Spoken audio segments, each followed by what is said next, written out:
The words of my mouth and the meditations of my heart be acceptable in your sight, O Lord, my rock and my redeemer.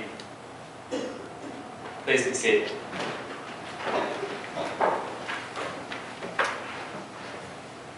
The subject today is the role that married love plays deep within us. Most often when we hear the word marriage, we think of a union between two people, a union that we can observe from the outside. But that union comes from something that lies deeper within those two people, and that deeper force is present in everyone, whether they're married or not. Married love, the same love that leads a man and a woman to become more and more deeply wedded to each other, is at work in every one of us right now, striving to create and to order everything that we think and feel. This may seem like a very strange assertion. It's pretty clear in the writings that marriage is important, but it's not necessarily obvious that it's interconnected with everything else that we love. Doesn't marriage exist in its own sphere, its own bubble? And isn't that sphere separate from the spheres of the other things that we love? Like, say, our love for the job that we do, or a more general love for the neighbor. It's not hard to understand why we might think this way. Probably all of us sometimes want to put our marriages, or our thoughts about marriage, or our hopes about marriage away into a little box and keep it there. But that doesn't work. We can't actually separate ourselves from the sphere of marriage, or from the striving that married love produces in us. The best illustration of this is a family. Families consist of all kinds of different relationships. People in families are brothers, sisters, mothers, fathers, sons and daughters, cousins, grandparents, and so on. But all of those relationships, those families, are created by marriage. All those relationships are born out of the relationship of a husband and wife. Or as the reading from Arcana Celestia put it, the origin of all blood relationships and family relationships is traced back to marriage. Sons and daughters come from marriages. Brothers and sisters are people who trace their origin back to the same marriage, or who are so close to each other that they may as well have come from the same marriage. And so the web of interconnectedness builds out and out. Each new generation is established through new marriages. Think of a photo that you've seen that was taken at a family reunion. That photo will show 10, maybe 20, maybe 50 people who are all bonded to each other, all interconnected. And all of that connectedness descends from one marriage of two people, grandparents or great-grandparents who started the whole thing. And all of our thoughts and our loves are interconnected in exactly the same way. They're joined together by marriages, perpetuated by marriages, and they descend from a single marriage.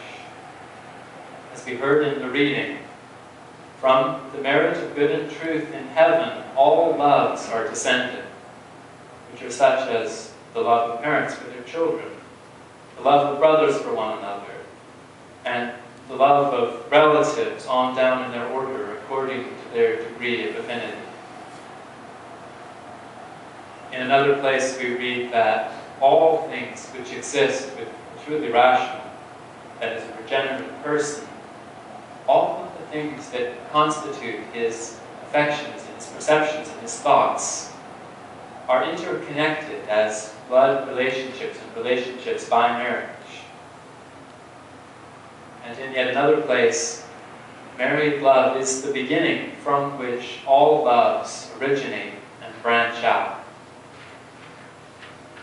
So the families that we see around us are perfect correspondences of the ways that parts of our internal selves are ordered. Family as a whole is a good thing, but families can also incorporate bonds between two or more people who really don't get along. And the same thing can happen inside us. We have family strife in our minds. And different families or different branches of the same family often stand for different values. And so too, there are webs of thought and feeling within us that are at odds with whole other webs.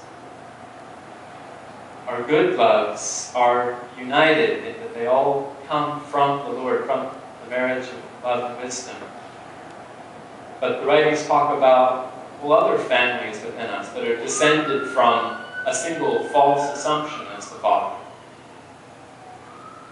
And one way of describing what we're here to do on this earth is to say that we're here to decide which family we belong to. Which of the gatherings of thought and affection within us will we choose to go home to?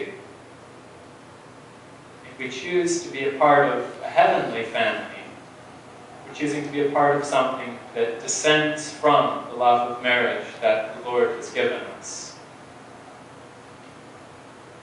But that still doesn't explain why married love, of all things, plays such a fundamental role within us. We heard in the second reading that the sphere of married love extending from the Lord is universal. In other words, it encompasses all of the other spheres coming from the Lord under its umbrella.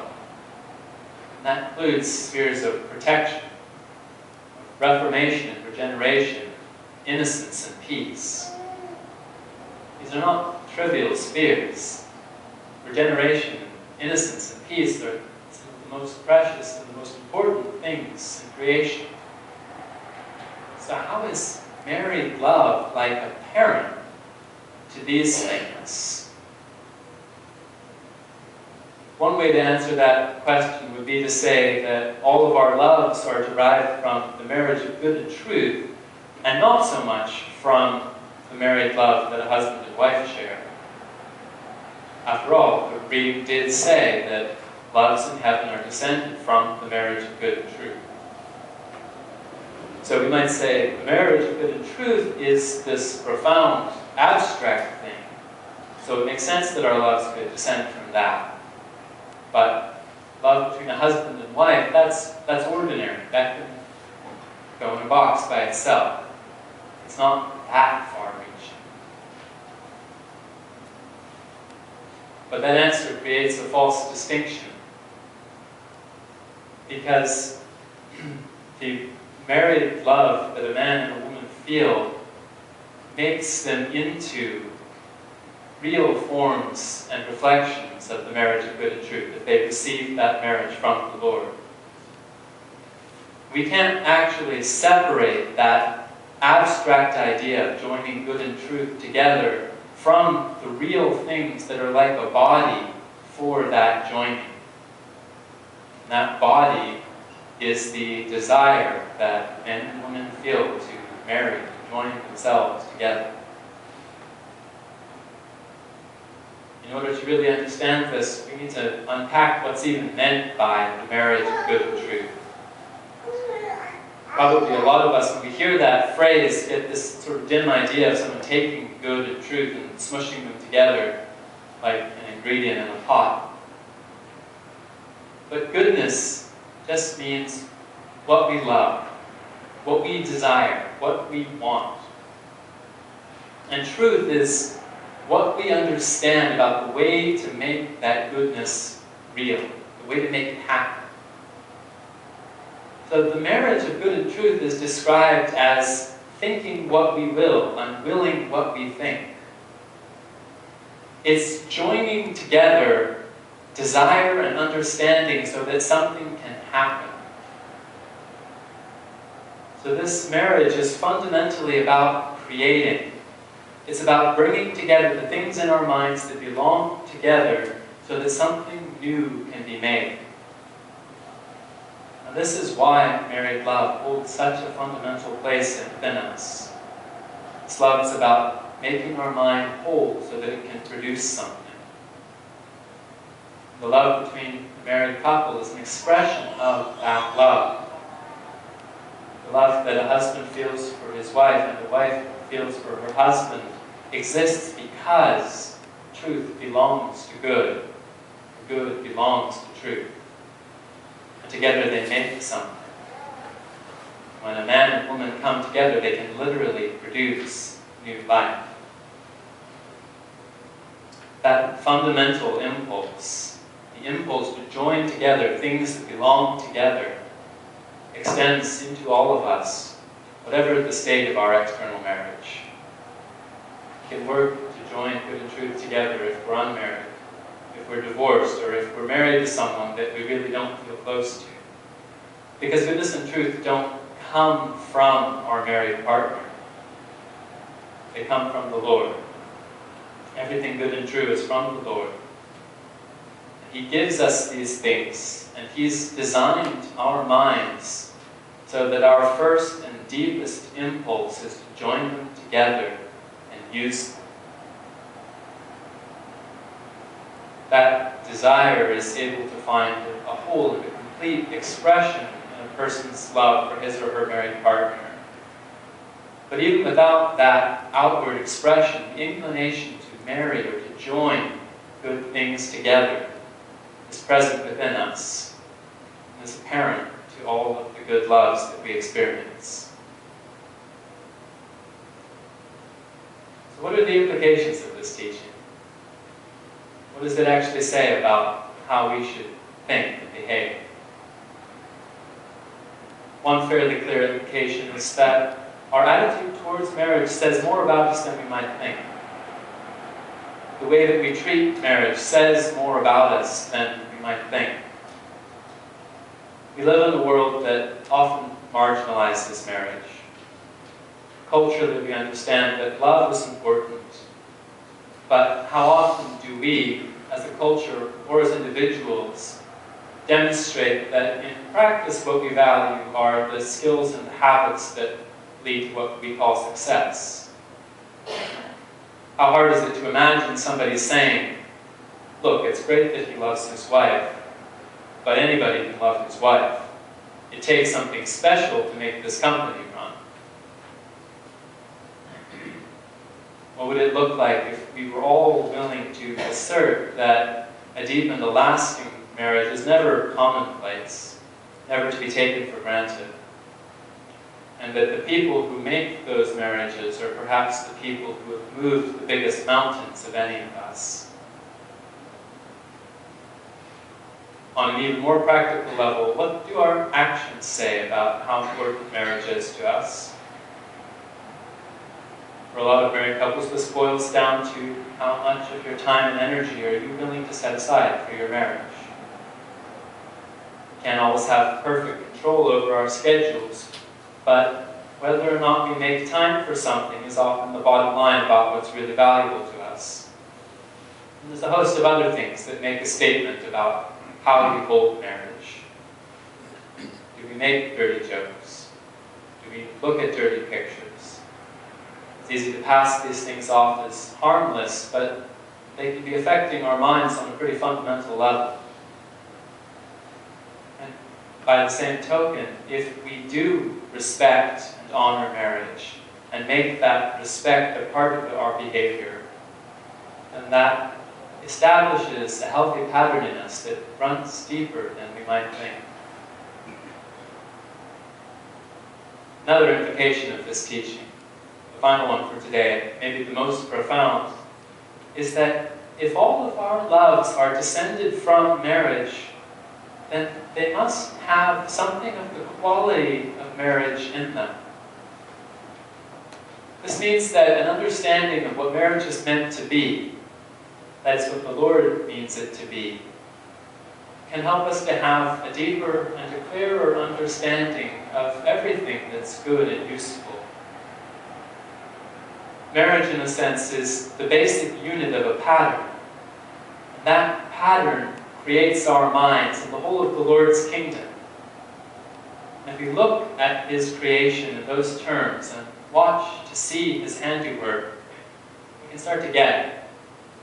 Start to see the order and the pattern.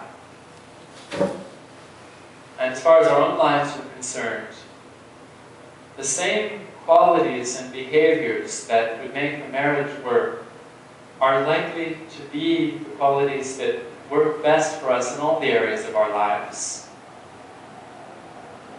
Patience, listening, integrity, forgiveness, gentleness, playfulness. These things can make marriages come alive, and something that can bring life to marriage can bring life to everything in us. In their essence, marriages are about sharing, creating, and receiving life. A husband and a wife share their lives with each other. And the love that they have for each other in heaven is described as a desire to be one with the life of the other. Married love was designed to be the channel through which the Lord creates new human life. And that fundamental joining together of things that belong together, marriage of good and true, is what the Lord pours His life into in us.